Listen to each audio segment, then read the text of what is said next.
उसके बाद अल्लाह ताला ने उन लोगों का जिक्र किया तो सबसे ज्यादा घाटे और खसारे में कौन लोग हैं?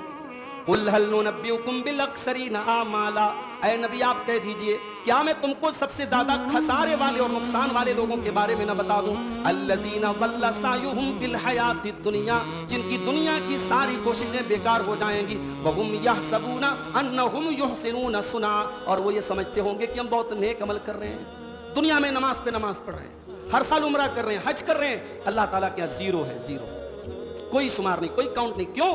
उलाइकल्लज़ीना कफ़रू बिआयाति रब्बिहिम व लिक़ाइही, ये वो लोग होंगे जो अपने रब की आयतों का इनकार करने वाले और अल्लाह की मुलाकात का इनकार करने वाले होंगे, जिनका ईमान दुरुस्त न होगा, जिनकी तौहीद दुरुस्त न होगी। ईमान अगर सही नहीं है, तौहीद गड़बड़ है, न रोज़ा अल्लाह क्या काम आएगा, न हज काम आएगा, न उम्रा काम आएगा, न नमाज़ें काम आएगा, कोई इबादत अल्लाह ताला के काम नहीं आएगी। ईमान सबसे ज़रूरी शर्त है मेरे प्यारे।